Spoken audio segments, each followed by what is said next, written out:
What's up, guys? Welcome to episode, I think, 10 of the Mojo MMA show. I'm your host, Mo, and here's my co-host, Joe. And today we're going to get into recapping what's next for Volk, and then we're going to go into do some picks for the main and the co-main and some breakdowns.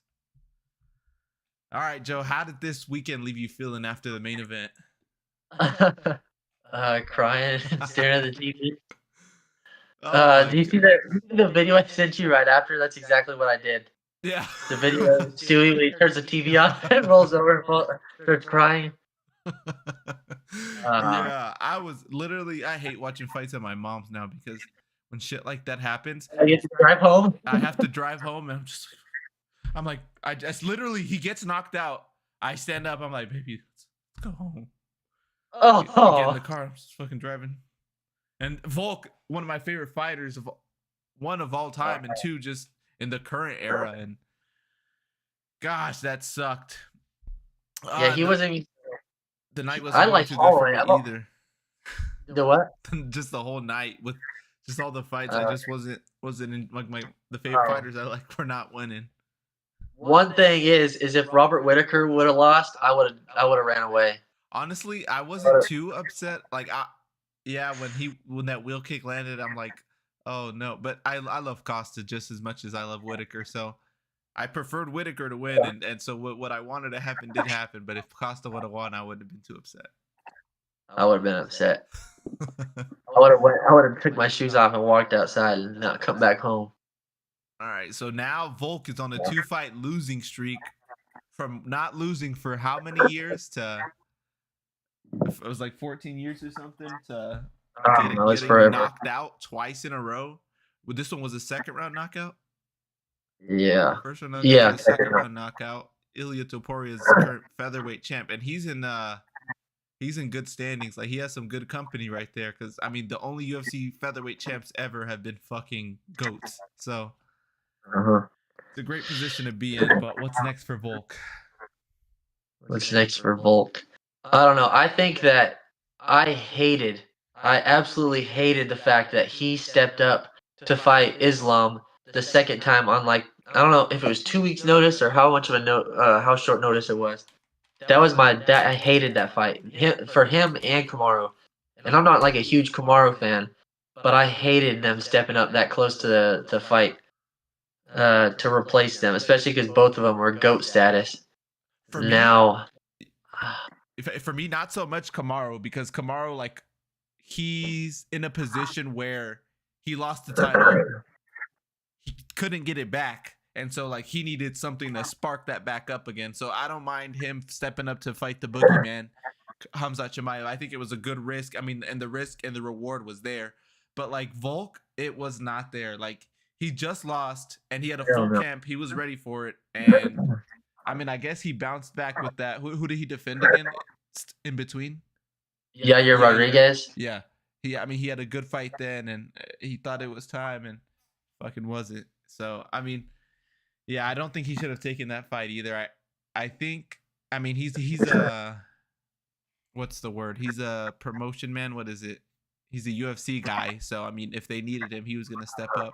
Just like he said, he's going to step up for UFC 300 if they had needed him. But, I mean, now he needs to take some time off and find his way back if he's gonna. But I don't know if you saw that stat of fighters in championship fights after 35 years of age.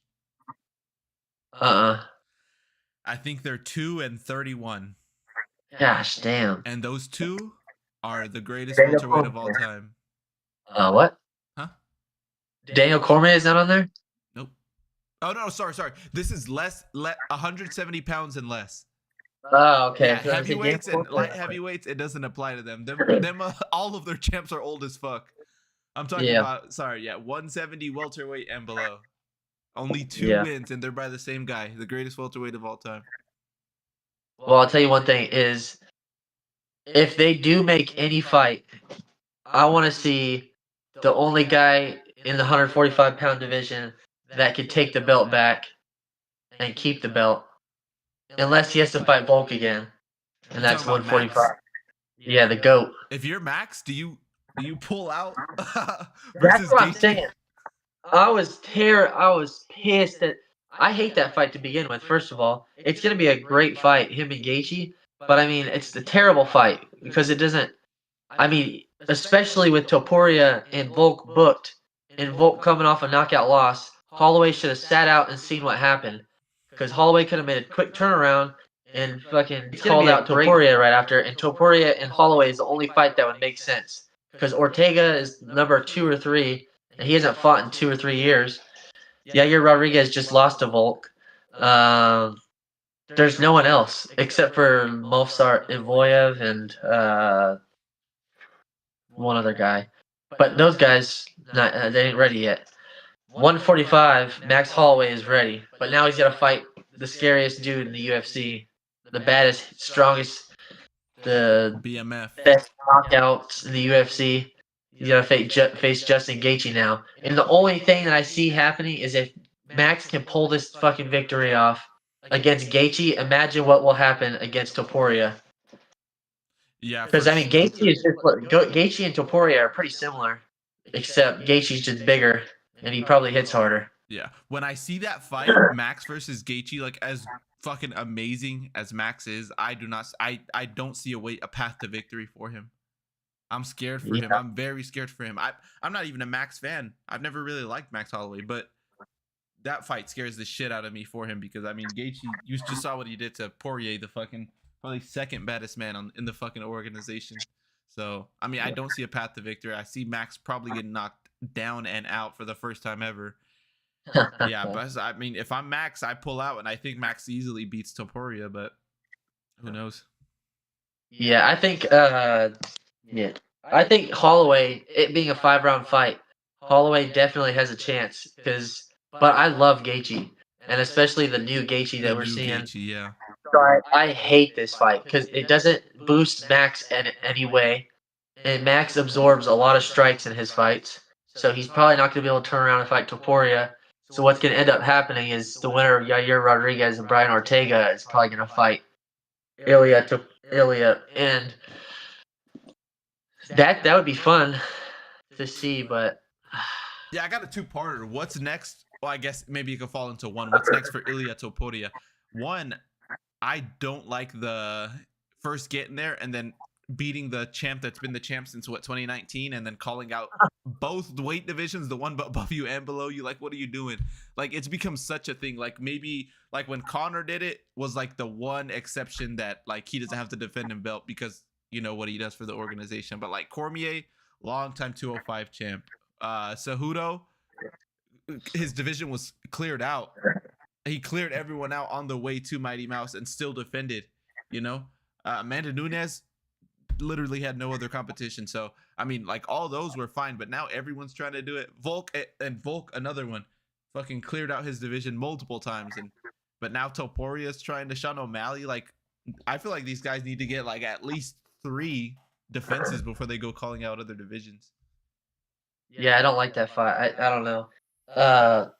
But I want to see Ilia Topuria.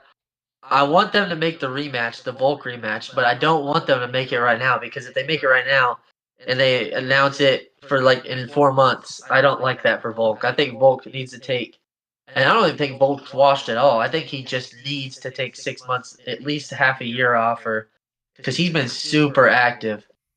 And I think if he were to slow it down and go back on work on his defense, and then go, I think he wins that fight 7 times out of 10. I think he just got caught. Yeah, I think the same thing. I think he got caught. But I mean, now heading into the second one, it's gonna be like he caught you, and if he does catch you, it's not like he might put your lights out. He will. He has, and he could do it again. So yeah, that's something he has to take in mind, and something that he has to work out before he gets right back in there. But next for Ilia Topuria, I mean, Movsar Evloev has been working his way up. He might be able to get that shot. Volk rematch, Max Holloway, and then winner of the co-main event this weekend, which we can lead into now. Brian Ortega versus Yair Rodriguez. Could have main evented, but it's co-maining, and what are your thoughts? No, I'm super excited about this fight. It's so hard to see how, because both of these guys have a clear path to victory. Brian Ortega has an iron chin. he could go 5 rounds with anyone. But this fight's a 3-round fight, right? It's co-main, so it's 3 rounds. Yeah. I don't know if they made it like a special 5-round fight because 5 rounds would be a lot different. But 3 rounds, I think, definitely favors Yair Rodriguez. And I went back and watched the Volk and Yair Rodriguez fight, and holy shit. I kind of hate on Yair Rodriguez a lot. I don't know why. I didn't think he was as good as what everyone thought he was, but do you see that video I sent you, that clip I sent you? Which one? Or it's Yair Rodriguez rocking Volk in their fight. Oh no, yeah, fuck, I meant to watch that, but I never did get to it. He buckled him and like legitimately almost dropped him, and then Volkanovski clinched him and got the takedown, luckily. But I mean, he has the power and the craziness to knock out anyone. But Brian Ortega, he's got an iron chin. He's got unlimited cardio. He's got good grappling. Their first fight, though, let me see. Yair, he got taken down fairly easily by Brian Ortega when he pushed him up against the fence. So I think if Ortega were to win this fight, the only way he can win this fight is by pushing Yair against the fence and taking him down and just holding him down for 3 rounds. Because if they stand up and fight in a 3-round fight, Yair's gonna knock him out. Yeah, one thing to mention in this fight is Brian Ortega hasn't fought since July 2022. Oh yeah. So we're coming up on 2 years, and his last fight was versus Yair Rodriguez, in which he got knocked out the first round. So, I mean, this is a really good, fun matchup. I think I like both of these guys' styles. I hate both of these guys' personalities.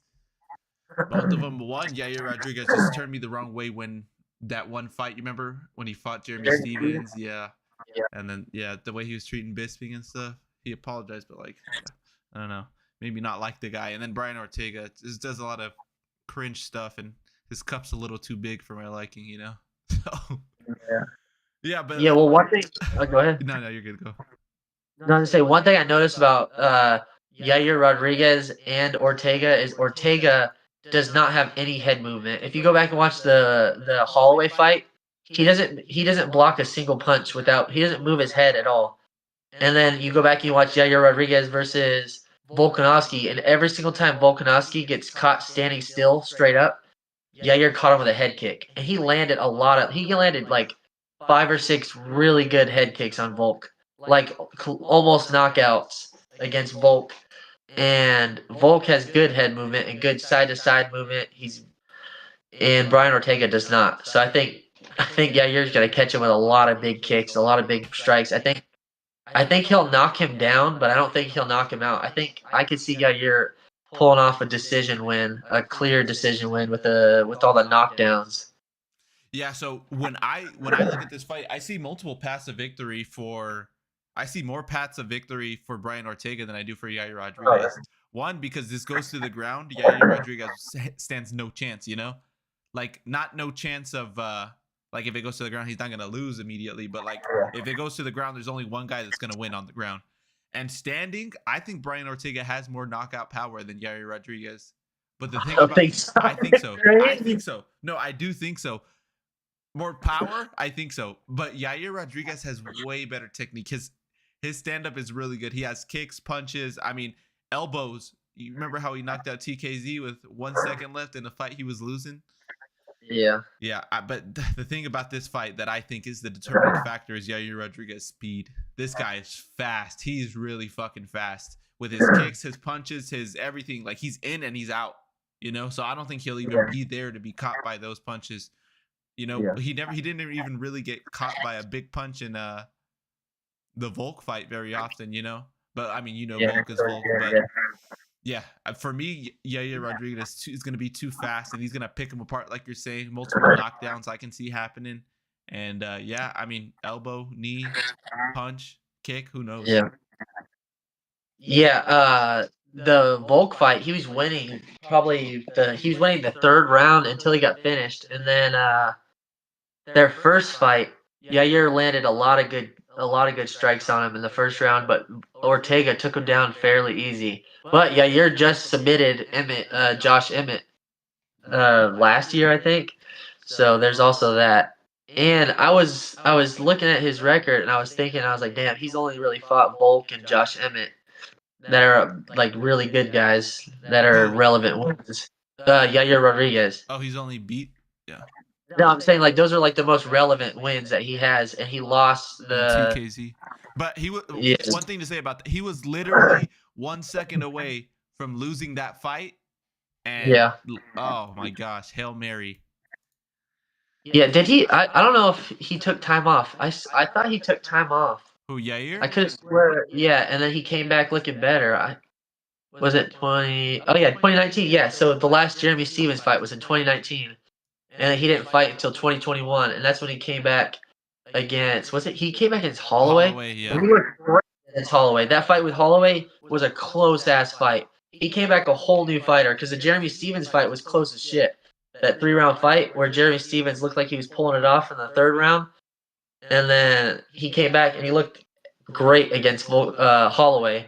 And then he came and he when did he fight TKZ? That was before. Oh, I'm thinking of Brian it was Ortega. after that. Yeah, Brian Ortega looked very good against TKZ, is what I was saying. But yeah, Ortega you're Rodriguez. fought TKZ? When? I don't remember that fight. He dismantled him. And let's see. Oh yes, 2020. Hold on, let me try to remember this fight. It was after. Yeah, a long time ago. 2020. Yeah, that wasn't long. I feel like it was a lot sooner. He destroyed him that fight though. Oh, it was after he knocked out Frankie Edgar. Yes, I remember that fight now.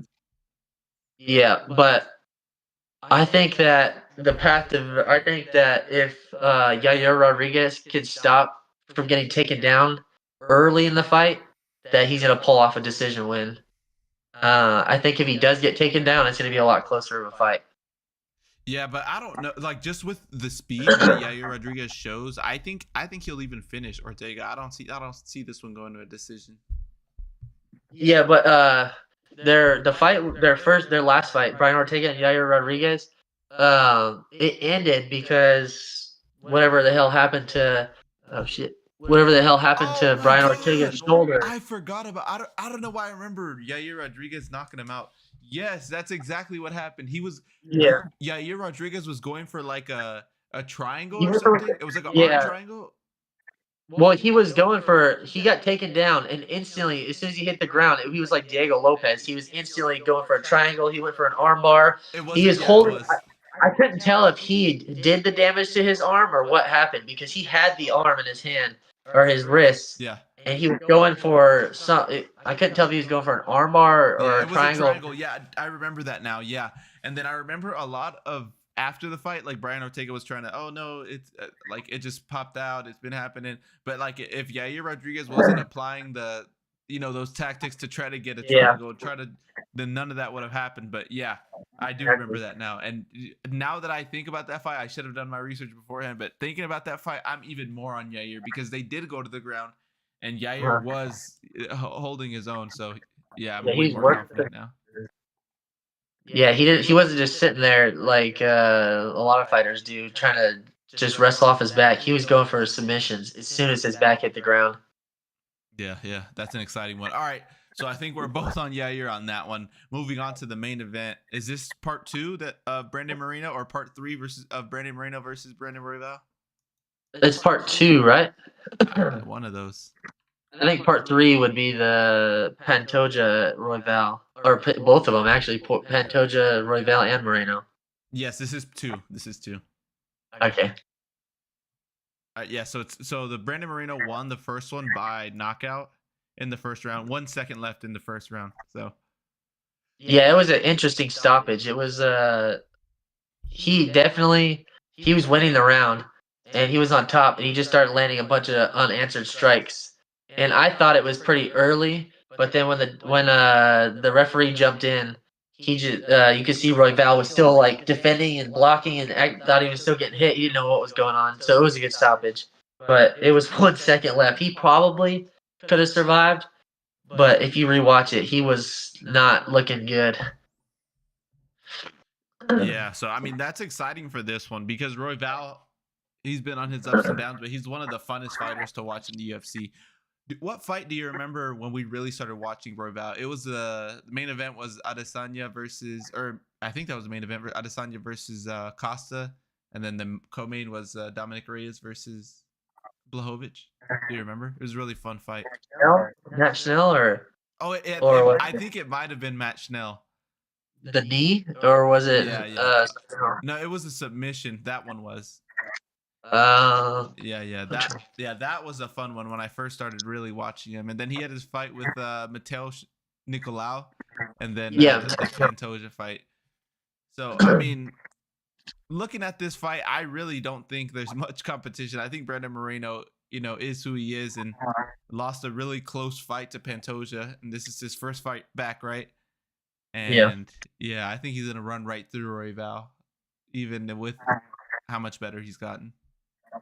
Yeah, whenever I look at it, I see both these guys after fighting the first time have gotten a lot better. But Brandon Moreno I think Brandon Moreno, with a little more size and strength, could be one of the best of all time, especially at the weight division that he's in. I think that with a little more strength, because all of his fights, he has better stand-up, he has better wrestling, he has better striking, he has better grappling, he's better in every way. He just gets overpowered. Like the Pantoja fight, he just kept getting taken down. The Pantoja fights and the Figueiredo fights. Yeah, he just gets overpowered by those guys. I think if he puts on a little more size, his strength, speed, stamina, everything, I think he's one of the greatest fighters of all time, in my opinion, at that weight class, at flyweight. But I don't see any way. I gave Brandon Royval a puncher's chance to beat him.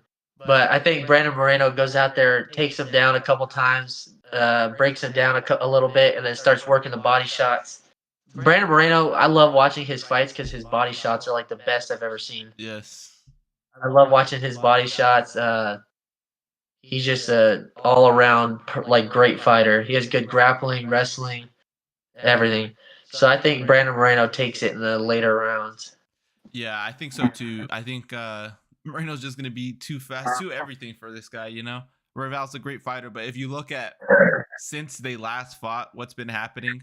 Moreno's been fighting championship fights, and Royval's been fighting contenders. So I mean, just that alone will just show you that Moreno's probably on a different level now. Yeah, and if Moreno loses this fight after Volkanovski lost that fight last weekend, I'm gonna sell my house and I'm moving. Yeah, and the next pod we'll do, I'll shotgun 3 Celts or something, maybe a happy dad, 3 happy dads right before we. Three monsters. Yeah, I'll shot if the next one. I'll shotgun a 6-pack of Red Bull. Oh, we should start doing wagers like that. That'd be fun. Yeah. What do you think about our picks are the same this card though? Yeah, they are. So let's go break down. No, we won't break down, but there's some fights to mention on here. We'll go back and Victor Altamirano versus Felipe dos Santos. That's absolute fight to look your eyes on. I wonder what let me get the odds on all these fights while you talk about them. One fight that stands out to me: Claudio Puelles versus Faracion. I don't know how to say his last name.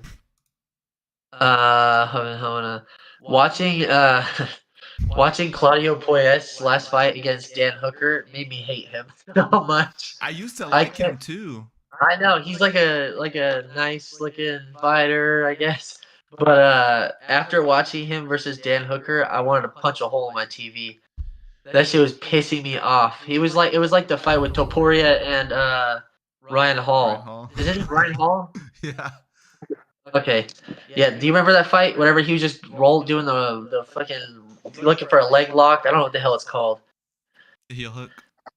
Yeah. So he kept doing that over and over and over, and that's what they just do with Dan Hooker. And that shit was pissing me off. Yeah, and then Dan Hooker knocked him out. The thing about Puelles is he was getting those back to back to back, and so it's like, this guy's good at those. But it's like, people would fall for those, but Dan Hooker was not falling for it, and bam, I loved Puelles. because he was just getting him and he just seemed like a badass fighter. But then when he started pulling guard and just going for those, I was like, damn. All right, but I do have the odds now. Felipe Dos Santos is a favorite, minus 298 favorite to a plus 240 for Altamirano. Pugliese is an underdog going into this one, plus 164. I take him.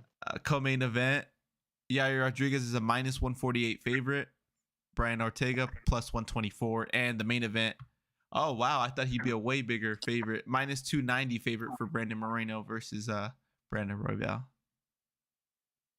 Yeah, I think the odds makers got these runs right. I don't know. Brian Ortega is a flip up for me. The Brian Ortega Yair Rodriguez is such a flip up for me because it could go completely opposite of what I'm thinking is gonna happen. And Brian Ortega, if they go out there and just manhandle him to the ground and submit him. Yeah, he gets one good grab on him, and fuck, could be a bad night. I don't know. I think Yair is a different fighter though. I think he's kind of like he's the resurgence that freaking Gaethje had. Yeah, it's similar to that. Like I think he's on a trajectory. I think he can beat him. And then Max Holloway and Gaethje are suspended for a year, fucking 3 years after their fight. So they can't fight for 3 years. So Yair goes up there and takes the belt from Ilia. And then Volk takes it back from him, knocks out Ilia, goes up to 55, knocks out Gaethje for the belt, and then retires.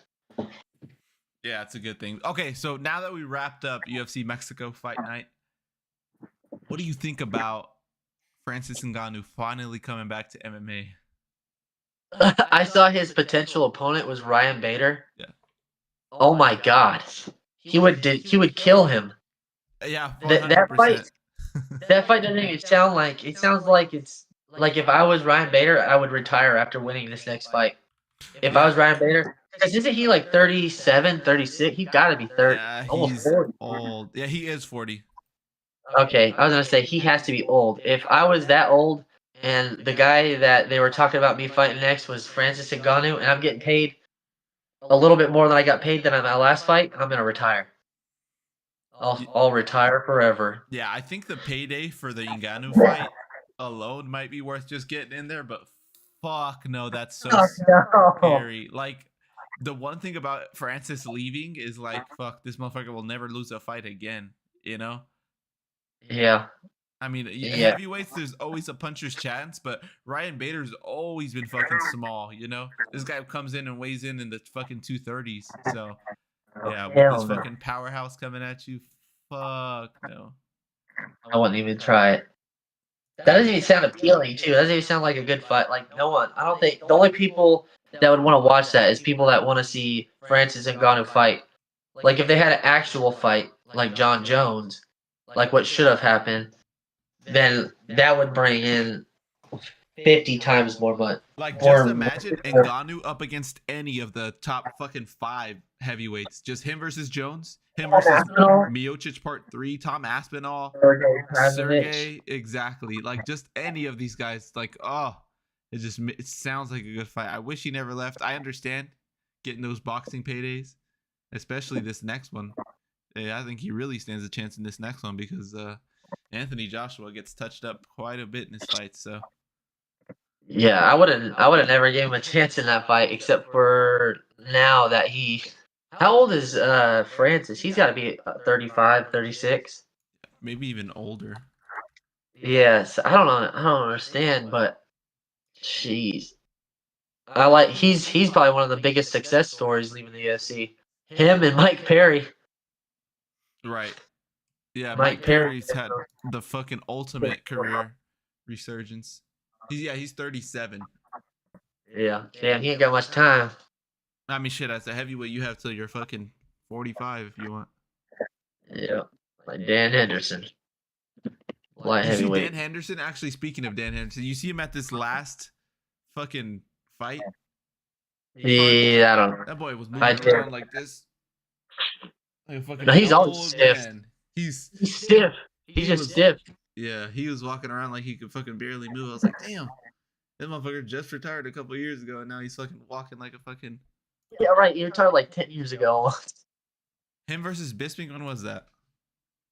like 2016 or 15. Yeah, that's damn. 2016. It was 2016. Damn, I forgot 2016 is 8 years ago. Fuck. Yeah, 8 years ago. Fuck.